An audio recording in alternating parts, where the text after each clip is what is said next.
hablar de El Salvador que conocemos, probablemente nos tenemos que ubicar en 1821, cuando se firma el Acta de Independencia. Luego de firmar el Acta de Independencia, quedan esta Centroamérica, en las Provincias Unidas de Centroamérica de alguna manera, pero es en 1824 con la Constitución Federal y luego con la Constitución del Estado del Salvador, que se une la provincia de San Salvador, que en ese momento era intendencia, con la Alcaldía Mayor de Sonsonate. Al unirse estos dos espacios geográficos, forman esta comunidad política, se le denominaba solamente Salvador. Es hasta un decreto de 1915 en que se vuelve República de El Salvador.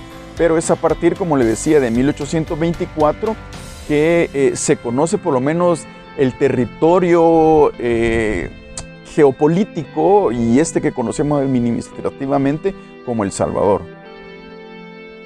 Las características que han marcado a El Salvador, digamos, a partir de su creación, o por lo menos de su imaginación en 1824 como tal, ha sido, uno ya desde antes venía con San Salvador a secas. San Salvador era el espacio más densamente poblado, ¿verdad? O sea, por kilómetro cuadrado de esa Centroamérica en 1821. Entonces estamos hablando de una ocupación muy importante de gente, ¿verdad? ¿Por qué es importante esto? Porque normalmente está asociado a la producción de, digamos, en ese caso de añil, la producción ganadera, la producción de otro tipo de productos, valga la redundancia. Entonces, en ese sentido, por ejemplo, de nada sirve tener un gran territorio, sino que probablemente tengas muy buena tierra, pero si no hay gente, no tenés cómo trabajarlo.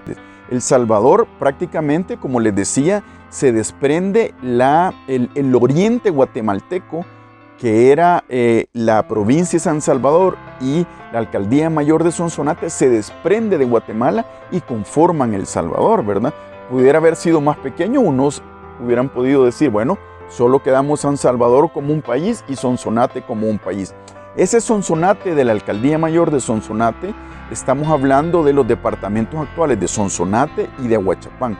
Pero digamos que una de las características importantes de ese El Salvador es, tener un gran número de recurso humano para trabajar la tierra, que es una tierra, como les decía anteriormente, muy importante por la riqueza de sus suelos y la cantidad de agua, ¿verdad?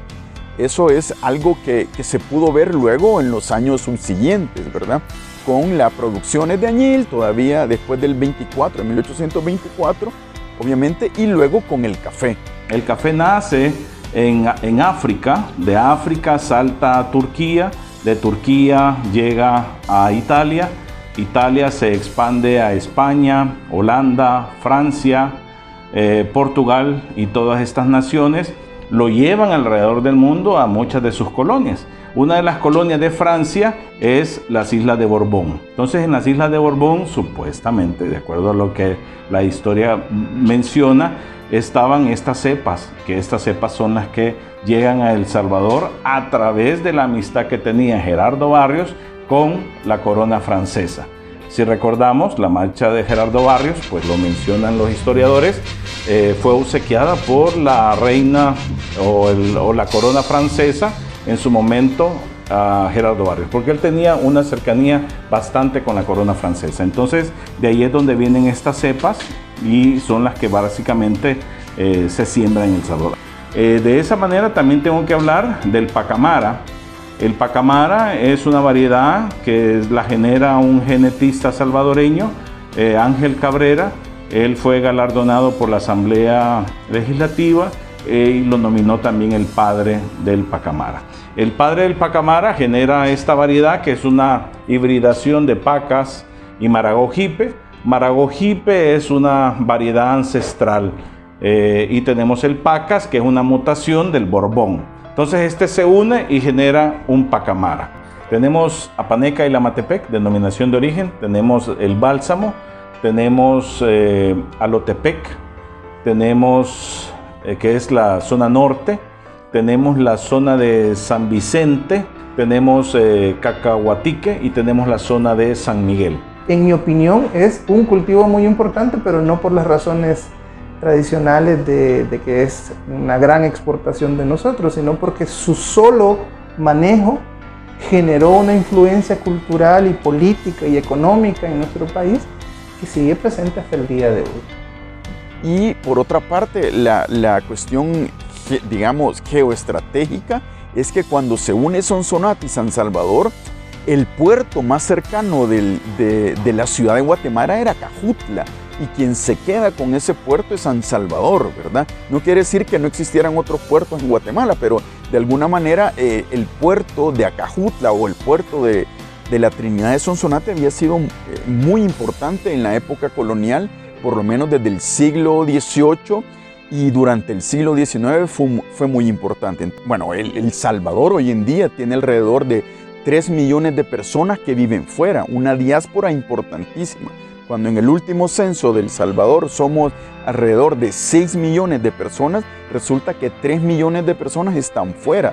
Esas personas están transformando, al igual que los que estamos en el territorio salvadoreño, se está transformando una gran cantidad de tradiciones, de manifestaciones, de toda esta parte cultural. Entonces, la cultura, al igual que las identidades, al igual que todo lo que hemos venido hablando, no es una cuestión estática, sino que se va transformando. Entonces, muchas veces decimos, estamos perdiendo nuestra cultura. La cultura no se pierde, la cultura se transforma, ¿verdad?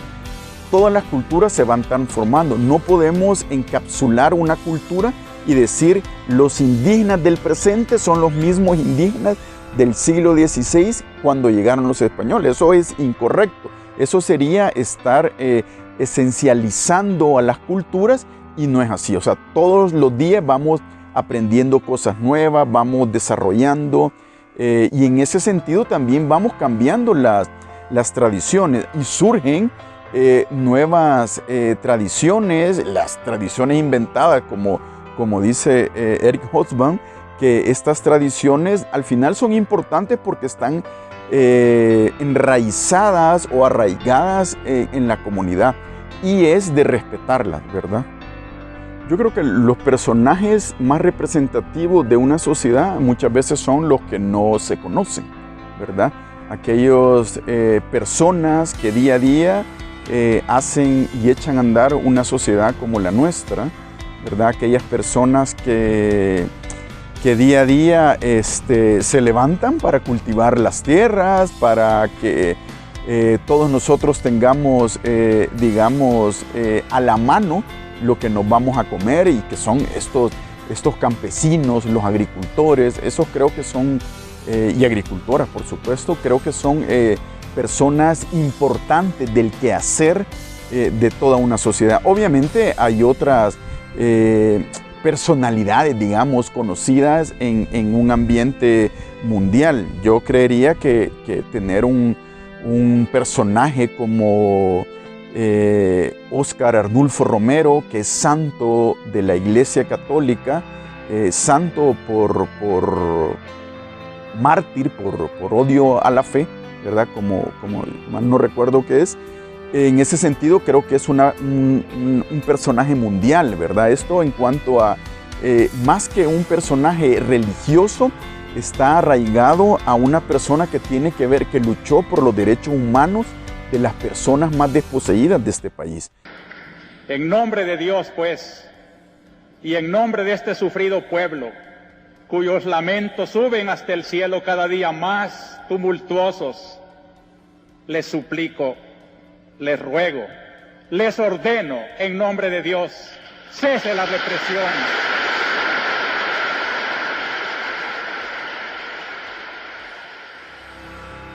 No podemos dejar de mencionar a un Alberto Maferrer, a un Roque Dalton, a una María de Barata, bueno, a tantas escritoras que ahorita se se me escapan, igual que artistas, pintores y pintoras. Yo creo que eso es importante.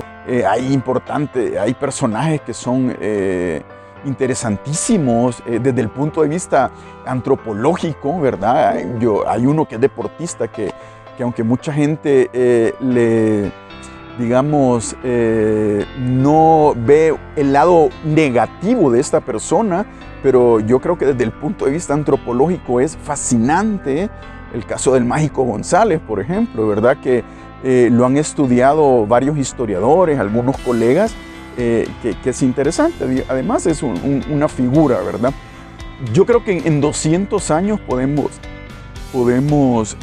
hablar de, bueno, en primer lugar, la firma del Acta de Independencia. Creo que fue un paso enorme, ¿verdad?, para construir una gran nación que en realidad, al final y al cabo, una gran nación en el sentido de área, ¿verdad? O sea, lo que se cría es Centroamérica y que luego se fragmentó, luego con la construcción o con la invención de ese El Salvador que hoy conocemos en 1824, creo que es fundamental en todo el siglo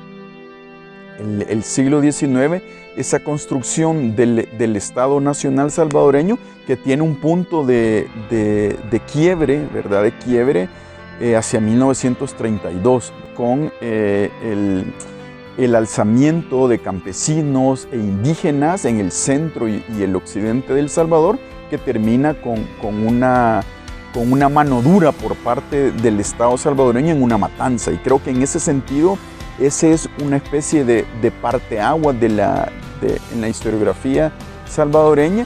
Y por otra parte, justamente en Chapultepec, el 16 de enero de 1992, que son los acuerdos de paz, que son muy importantes y a los cuales no debemos de olvidar. O sea, debemos de seguir educando a nuestros hijos, a nuestras hijas, en el conocimiento de